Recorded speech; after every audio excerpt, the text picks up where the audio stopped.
मंच पे बैठे पंजाब के बेहद लोकप्रिय मुख्यमंत्री भगवंत मान साहब, हमारे कुरुक्षेत्र लोकसभा कंस्टिट्यूएंसी के उम्मीदवार सुशील गुप्ता जी, अनुराग ढांडा जी, बलबीर सैनी जी और यहाँ पे कुरुक्षेत्र के कोने कोने से आए हुए मेरे सभी प्यारे बहनों, भाइयों, माताओं, बुजुर्गों, बच्चों, आप सबको मेरा नमस्कार, मेरी राम राम, सबको मेरा प्रणाम।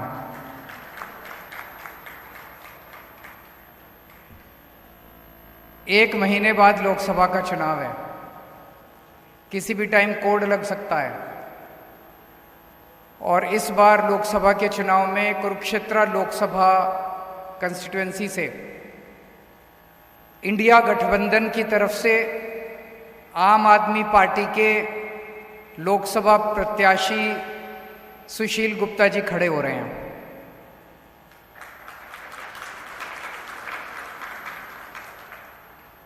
बहुत सारी पार्टियां आएंगी, बहुत बड़ी बड़ी बातें करेंगी। मेरे को बड़ी बड़ी लच्छेदार बातें करनी नहीं आती। मैं आपकी बात करूंगा, आपके परिवार की बात करूंगा, आपके बच्चों की बात करूंगा। अपनी सोचो, अपने घर की सोचो, देश की सोचो। बाकी इन पार्टियों के चक्कर में क्या पड़ा है? ये पार्टी और नेताओं ने तो लूट लिया 75 साल में देश को।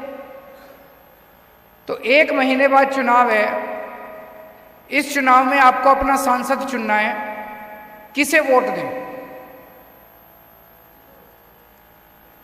पिछले 10 सालों से हरियाणा में 10 लोकसभा कंस्टिट्यूएंसी हैं। पिछले 10 सालों से आप 10 की 10 सीट बीजेपी के 10 लोकसभा एमपीज को दे रहे हो, 10 बीजेपी को जिता के भेज रहे हो। मैं आपसे पूछना चाहता हूं, इन 10 लोगों ने पिछले 10 साल में आपके लिए क्या करा? कोई एक काम करा हो तो मेरे को बता दो, मैं राजनीति छोड़ दूंगा। कोई एक काम इन 10 लोगों ने करा हो? कोई काम नहीं करा इन लोगों ने, 10 के 10 ने। ये आपके लोकसभा, आपके एमपी नहीं है, ये बीजेपी के एमपी हैं। ये आपके लिए काम नहीं करते, ये बीजेपी के गुलाम हैं। बीजेपी कहती है उठ तो उठते हैं, बीजेपी कहती है बैठ तो बैठते हैं। आपके ऊपर इतनी मुसीबतें आई 10 साल के अंदर, कहां थे ये लोग? हमारी हरियाणा की पहलवान बेटियां, उनके ऊपर अत्याचार किए गए, उनके साथ गलत काम किया गया, उनके साथ छेड़छाड़ की गई। जब वो धरना प्रदर्शन करने के लिए दिल्ली गई तो उनको लाठियों से पीटा गया। मैं गया था उनके पास जंतर मंतर पे उनका साथ देने के लिए।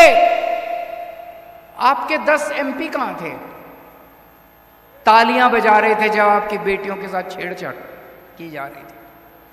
घर में बैठ के पार्टी कर रहे थे, तालियां बजा रहे थे जब आपकी बेटियों को छेड़ा जा रहा था।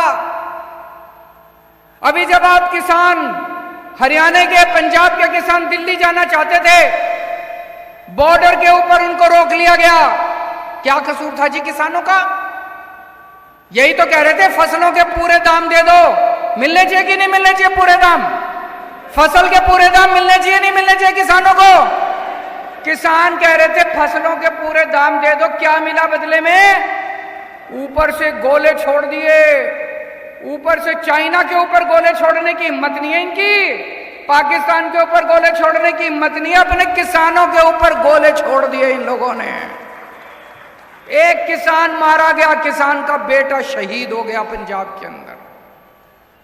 जब किसानों के ऊपर गोले छोड़े जा रहे थे, आंसू गैस के गोले छोड़े जा रहे थे, रबड़ की गोलियां छोड़ रहे थे, मार रहे थे, डंडे मार रहे थे, वाटर कैनन मार रहे थे, तो कहां थे जी आपके ये 10 एमपी?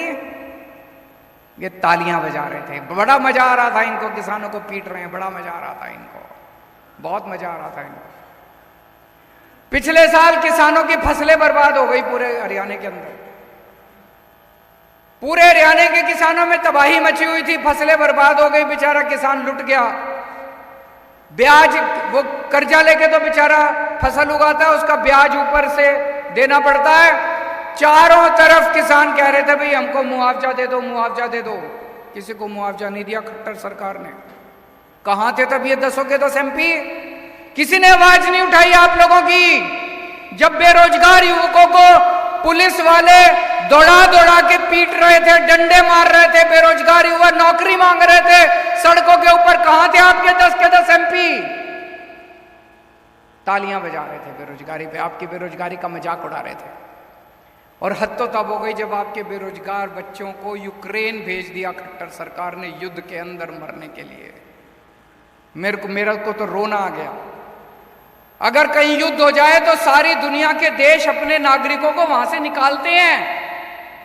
इन्होंने, खट्टर सरकार ने बेरोजगार युवकों को, हरियाणा के बेरोजगार युवकों को बेवकूफ बना के और यूक्रेन भेज दिया मरने के लिए। और यूक्रेन से अब हमारे, मैं वीडियो देखता हूं, कई लोग कहते हैं अब मम्मी पापा मेरे को वापस बुला लो, मैं फंस गया यहां पे। कहां थे ये 10 के 10 MP?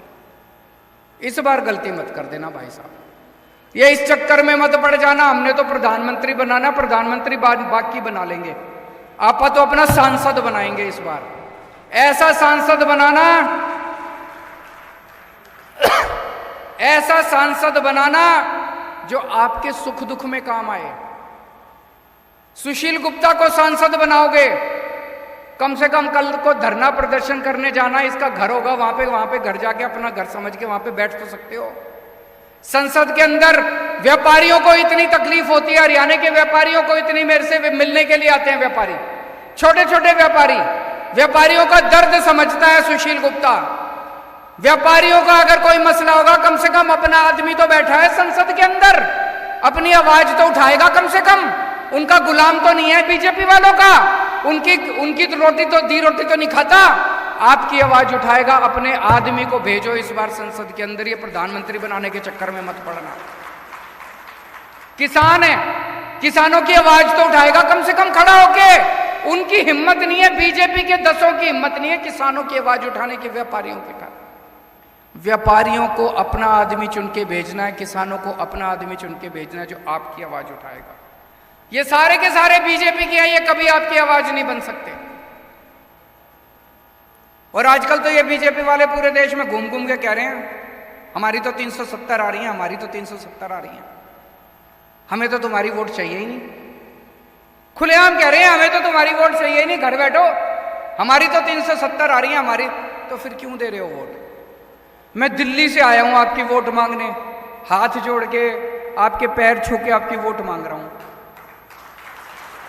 सुशील गुप्ता जी घर घर घूम रहे हैं, घर घर जाके आपके पैर छू के आपकी वोट मांग रहे हैं। हमें आपकी वोट चाहिए, हम आपकी वोट से जीतना चाहते हैं, उन्हें आपकी वोट चाहिए ही नहीं। वो तो कह रहे हैं 370 आ रही है, जो 370 आ रही है तो तुम हमको वोट दे दो यार, वो तो अपनी पता नहीं कहां से लाएंगे, जहां से भी लाएंगे। उनको 370 आ रही है, उनको जाने दो। और आज पूरे देश के अंदर 2 किस्म के लोग हैं। हर आदमी या तो ये है या ये है, या तो देशभक्त है और या अंधभक्त है। 2 ही किस्म के लोग हैं इस देश के अंदर, या तो देशभक्त है और या अंधभक्त है। जितने देशभक्त हैं मेरे गिल्ले हो लो, और जितने अंधभक्त हैं उनके गिल्ले हो लो। हमें अंधभक्त नहीं चाहिए, सारे अंधभक्त उनके गिल्ले हो लो और सारे देशभक्त हमारे गिल्ले हो लो। आज खट्टर साहब ने 10 साल के अंदर हरियाणा का बेड़ा गर्क कर दिया। हर बच्चा चाहता है कि अब खट्टर सरकार जल्दी से जल्दी जानी चाहिए। कुरुक्षेत्र की सीट जिता दो, आगे खट्टर जी के जाने का समाचार हो जाएगा धीरे धीरे। तो आज से कुरुक्षेत्र का आम आदमी पार्टी अपना कुरुक्षेत्र का कैंपेन लॉन्च कर रही है, और कैंपेन का हमारा स्लोगन है बदलांगे कुरुक्षेत्र, बदलांगे हरियाणा, इब के इंडिया ने जिताना। कुरुक्षेत्र बदलेगा तो हरियाणा भी बदलेगा, और हरियाणा बदलेगा तो इंडिया जीतेगा। तो मेरी आप सब लोगों से विनती है, आप लोगों को ये चुनाव लड़ना है। सुशील जी आपके यहाँ पे पड़ोस में ही रहते हैं, ये शामलो कला गांव है ना एक, पता है आपको? शामलो कला गांव है जींद में, आधे घंटे का रास्ता है यहाँ से। तो यहीं का रहने वाला है, आपके बीच का आदमी है। और कुरुक्षेत्र तो सबसे पवित्र धरती है जहाँ पे धर्म युद्ध लड़ा गया था, ऐतिहासिक युद्ध लड़ा गया था। धर्म और धर्म के बीच की लड़ाई है। पांडव जीते थे, कौरवों के पास क्या नहीं था, सब कुछ था उनके पास। सारी इतनी बड़ी फौज थी, सारा धन धान्य था, सब कुछ था। पांडवों के पास क्या था? भगवान श्री कृष्ण थे उनके साथ। आज हमारे साथ क्या है? हम भी बड़े छोटे हैं, 4 आदमी हैं हम भी। हमारे साथ क्या है? भगवान श्री कृष्ण हमारे साथ है।